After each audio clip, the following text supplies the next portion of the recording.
Daon man daon. Di man daon malilong. Bisan kung sino ng abogado, ang ila kuhaon, bugawas kayo daon na if in a situation like us, there is really need to scrutinize what is in there that prevented the execution or implementation of plans and programs that leads to the improvement of water system. That can be opened to anyone who would like to, like for example, the city government. Can they deny the city government right now to ask for what is that confidential nature of that contract? Kaya mula mo sila, anapay pasabot sa kontrata, kung confidential nature that prevented them from pursuing a plan or implementing a plan, then that has to be open. But if the confidential nature is to the extent that it will not affect the implementation of a program or project that will lead to the improvement of the water system, that probably can hold water na dili nila i-disclose. Dahil confidential nature is disclosure man dyan, non-disclosure. Non-disclosure. When you say confidential in nature, it means that it is a non-disclosure agreement. You cannot disclose that. However, that a confidential nature or non-disclosure provision, if it will go into a situation where it is a reason na mulong sila dili na mo ma-disclose ini. Kaya naman din ma-disclose. Kaya ay confidential nature. Tapos mulong, is it a reason why you cannot implement your plans and programs because of this confidential disclosure or non-disclosure provision? Kumulang nga sila, yes. Then, that sa ato balaod naglaong that can be disclosed even privately or in executive session. It is not open, of course, to the public, to Juan de la Cruz or Pedro de la Cruz, but it can be disclosed to authorities that have control over this entity. For example, city government has control in the nature that, number one, as I've said, the appointment even of the board of directors is vested with the city mayor. Therefore, if the appointment of the directors of the board of directors of the water district is under the control of the city mayor, it goes without saying that it is also whatever the mayor or the city government would want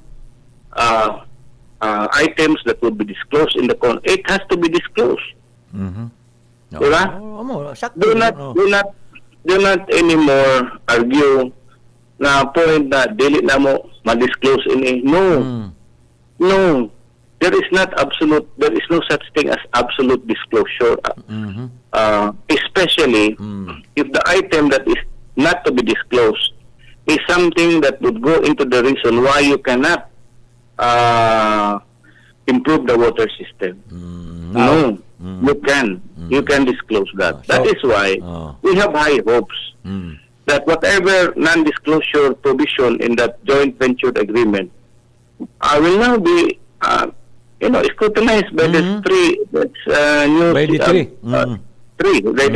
newly appointed members of the board. Okay, and if there is reason for them to consider that this agreement or provision of the joint venture has not been complied with, they have also reason to rescind the joint venture agreement, diba?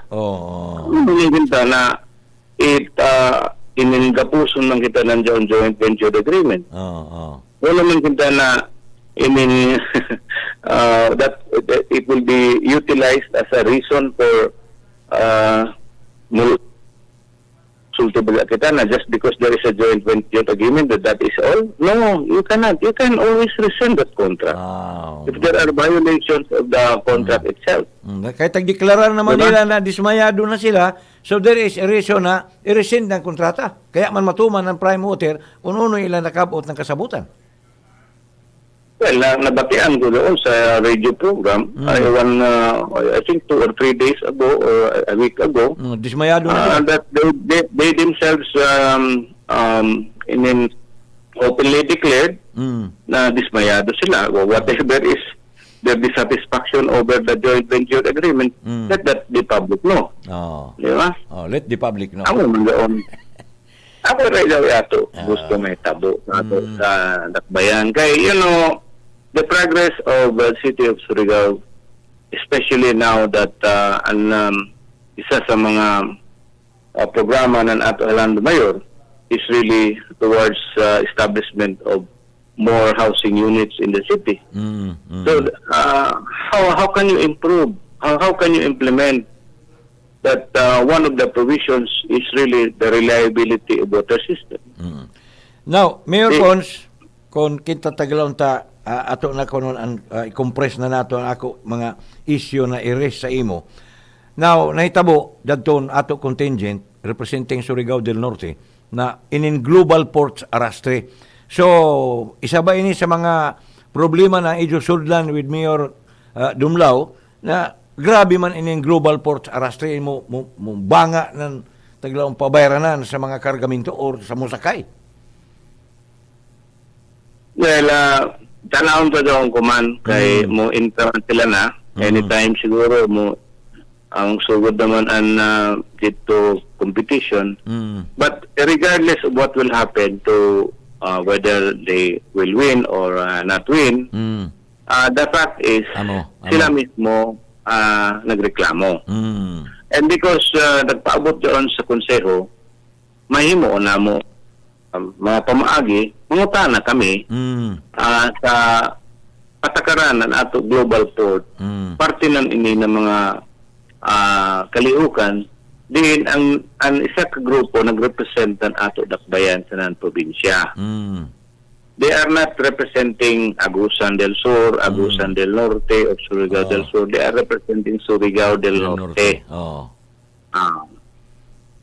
Daon man doon sa mga tigang pa, daon man doon mga social dimension ng isa ka corporation to give way to a certain extent na matabangan ang isa ka local government unit like Surigao City na naghangyo kami na dili subjecto kung 500,000. In fact, as I was informed sa radio, there was even a letter of Governor Lindo, the provincial governor.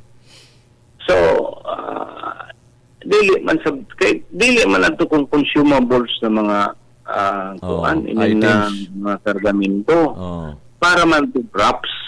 Then, kung ay muna-hunaon, what value do they have for the props? By virtue of being utilized as props, there is nothing, aesthetic value, yes, but monetary value as they are, like for example, i-compare nato sa isa kasako ng bugas. Ang isa kasako ng bugas ay value. And utilization ni is pagkaon. So pwede ka support kay bayad man. Pero dato isa ka prop na kung imo-hunaon, agara mga taghimo nila just to make sure na may value doon sa performance. But after that, naman. Oo naman gintagod na ila pa man sukdon, ila pa man, magintagod mo lang ka sila. Sige, initanan, amurakan ini. To the point na sukod tanan, natural, maninguha agad lang sa contingent na maragaan ila mga props.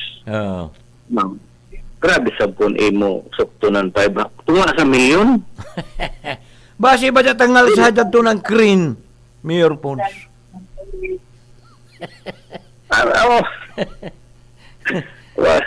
So bida sab. Sige na. Taglawon ko lagi. Daw may kunsa paamba social development concern ng isa ka kompanya. Dito ra kan tanan nila tagamit. Dili kay ilar kan sa blus noon ng tao.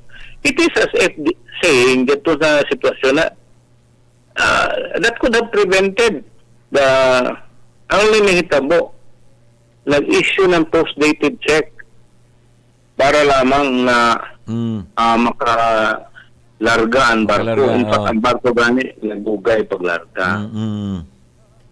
Ako sa hangyo ng taga-PPA, purbida sa tabangan, unta nato siyudad. Grabe na ang siyudad na tabang dito sa PPA. Gamit ng mga, diyan lamang paggamit ng boulevard, purbida. Not a single centavo has been contributed by PPA there. Yet we are utilizing the PPA as our parking lot, parking area. And yet, inira na mga hangyo, yaman mo lang dili bayran. An ko ang doon na, pwede ba iso? Pahangyo Hangyo, rate ra ka na mga tabang. Dili kay rate na lusgoon tong tao. Amo man ni kahimtang ko man dito sa ato pod. Amo na. Nala sa sunod Mayor Cons, isgutan tayo yung pagtugpa naman, paglandig din doon kuan mga pascrap na ay nakadugang kahuot ng mga kadayanan tayo man lugwa ng mga wingbands, mga bosses, uno pa dito ng mga kargamento ng mga sakyanan. Tabong naman yung taga-PPA. Yaman daw tayo una-una. All they have in mind is profit. Amo na. Alam, Mayor Pons, anong taman ini? Sige, salamat. O maayong buntag kaninyong tanan. Happy Sunday. To God always be the glory. God bless and peace in you. Amen. Say that you love me. Well, mga kaiksunan ko din ato sirhan, pero abrihan ta sa sunod Domingo. Ato, let the public know. On the line in SBG, kaibanan ko sa Ganhinhin, nagkontrol diri si Arnel Marilo. Sa transmitter, si Lito Mac. Sigun Mac Arthur. Sinanguluan ni Sim John Clerigo. Huyate. An catering service St. Pilomina with Gilson Bang. Gana sana bangs. Balitaw, hangtod sa sunod Domingo, maradyo na buntag dito tanan.